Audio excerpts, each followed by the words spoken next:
The Dubois County Community Foundation. What is it? How can you be a participant in the Dubois County Community Foundation's good work? Hello and welcome to 18WJTS in.form. I'm your host, Bill Potter. Joining me in the studio is Clayton Boyles. Clayton is the Executive Director for the Dubois County Community Foundation.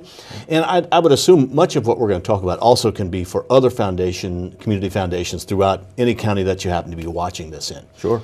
Specifically, though, here in Dubois County, the Dubois County Community Foundation has really grown. Yeah. You guys do great work. Well, thank you. It takes a community to support a community foundation, and so we have a lot of great individuals, families, businesses who for generations have been in this community, who've cared about this community and want to ensure that now and in future we have a organization and a community that can we can be proud of, we can continue to thrive and grow and be successful. So our community foundation's success has been reflective of, I think, our community's success in a lot of ways. Now, the Dubois County Community Foundation, you have like a line, a word, a slogan, a mission that you say that kind of sums it all up. Yeah, sure. Our core value is connecting people to make a lasting difference. Broad, but also very deep in what we do. We do that in a lot of ways.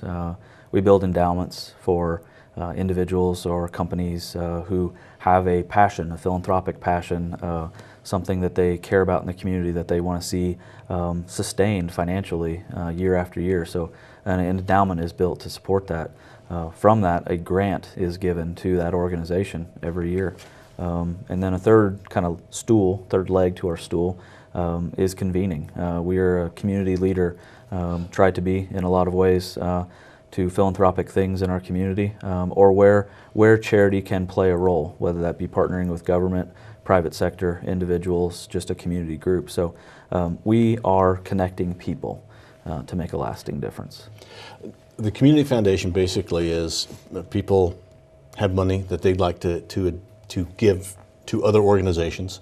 You administer that for them. So in a way, you're administrator for them. Sure. But it can be kind of confusing or maybe big in our minds as to how a community foundation works, so we kind of stay away from it a little bit. Or we think, oh, that's only for people with a whole lot of money to give. And that's not necessarily the case. No. Some of that, yes, that can be the case, but some of that is you've just got some dollars you'd like to see go to good work.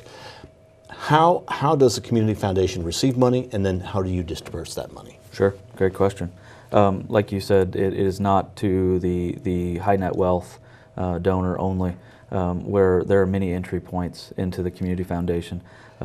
Someone who has $25 who wants to give to an existing fund, those dollars come in, cash or check to the community foundation, written out to the community foundation. We accept those contributions daily and apply it to the endowment fund that donor wishes. If it's of interest to set up a fund, there are different minimums to start an endowment, and that all has to do with the grant amount that we want to support the organization with each year. And it's not a high-pressure sale at the Community Foundation. We're relationships driven. It's not transaction-based in any capacity. We thrive on relationships, and so come in for a cup of coffee or let's go to lunch. Let's connect. That's how it gets started. People come in. And we meet in our office. I go meet at their home. We meet in our office setting or theirs. Really, the understanding is what do you care about in the community, and how can we partner with you? Sometimes it's administration, but sometimes it's us being experts within our community's organizations to be able to help speak into what they're wanting to support. The money can be created for an endowment through life insurance, through estate planning, or through just general giving? What are some of the best ways? If there probably isn't a best way, but what's some of the there are some best ways when it comes to tax savings, tax perspective, and don't look at me to be your professional advisor. We have great partners in our community who are professional advisors that we work with, but you can give now. You can write a check to the Community Foundation out of your checking account. That's an easy way to give. We do have credit card donations online capability. But to start endowments, or maybe for a larger gift, you were talking about life insurance or estate planning. Not everybody walks around with a checking account that has $25,000 to $100,000 in it. If you do, let's talk. But really, the premise is of a larger gift. Sometimes the largest gift someone ever gives is when they're no longer here. I have a life insurance policy. Right now, the beneficiaries are my wife, my child, and a portion of it actually is to go back to the community foundation, to an endowment that I care about at the foundation. And so that could be a $100,000 gift, that could be a $500,000 gift.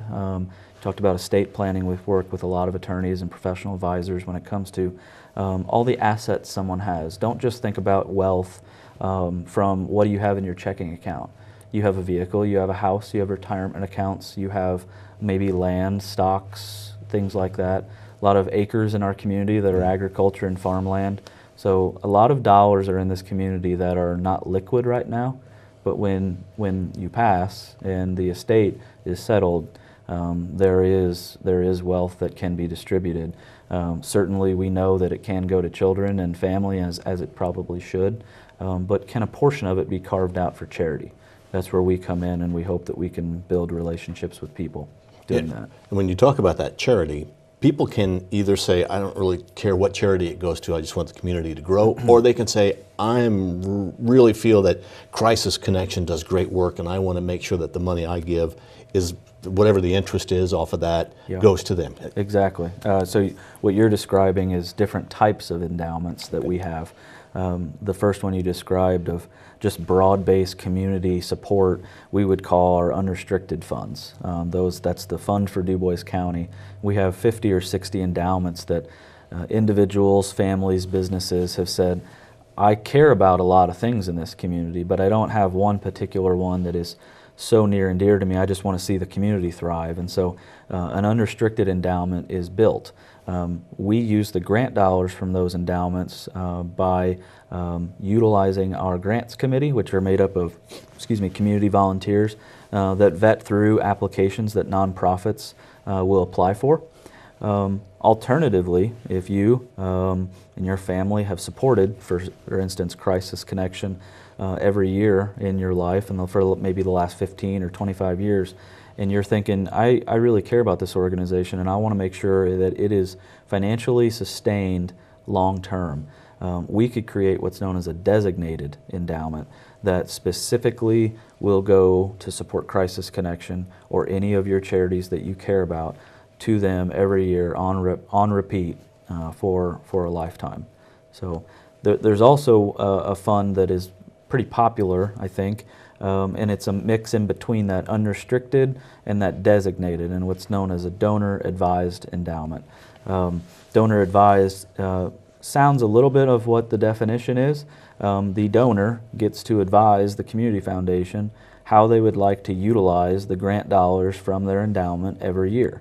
And so instead of having to choose one organization over the other, you get to choose to help Crisis Connection one year and maybe Boy Scouts the next. Or you can split that grant and give both to Boy Scouts, Girl Scouts, Crisis Connection, your church, whatever it may be.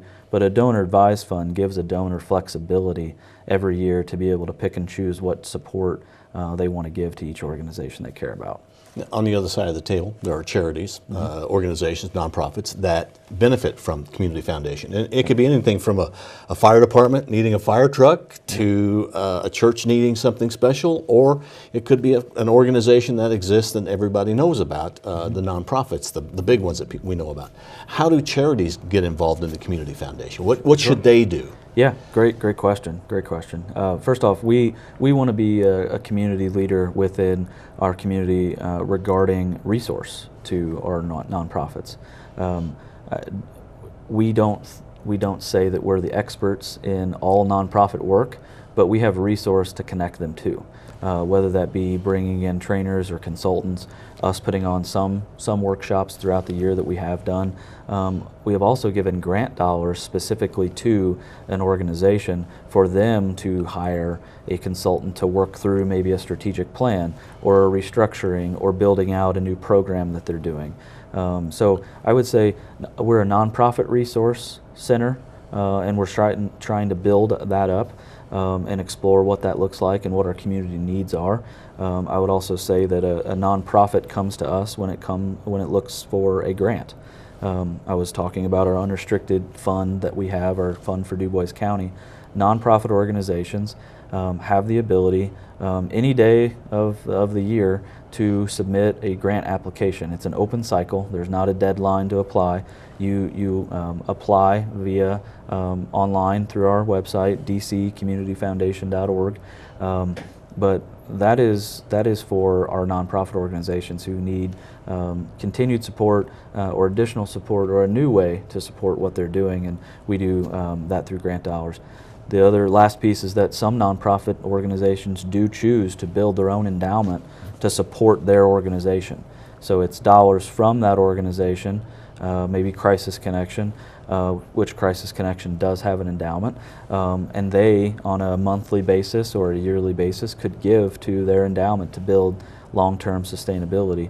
I would hope that we can continue to partner with our nonprofits to advocate for their long-term sustainability and help work with their staff and their boards and their volunteers to promote the endowments that they have for their organizations. We look to be a partner to them. Now, on a final note, we've talked a lot about a lot of things, and some may be confusing to some people, or they still may have questions. How can they get answers? Sure. Well, hopefully this show, you asked some great questions, so thank you, Bill, for having us on.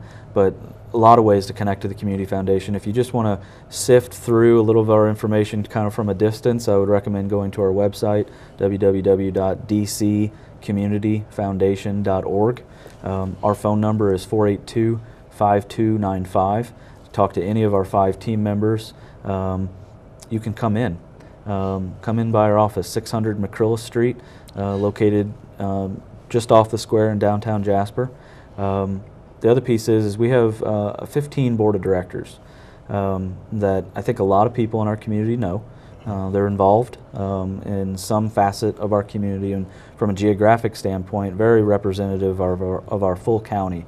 And so if you have questions about what is the Community Foundation, how can I get involved, talk to one of our board members. They're advocates for our organization as well, and it is also my job to meet with people and connect with them. And so feel free to reach out to me anytime when it comes to what's next steps if I want to get involved with the foundation. Clayton, thank you very much for coming in. I appreciate the time. Thank you very much. We hope that you have learned something about the Dubois County Community Foundation and inspire you in some way to participate. Clayton Boyles has been our guest. He's the Executive Director for the Dubois County Community Foundation. Thank you for watching WJTS. We're local people watching local people.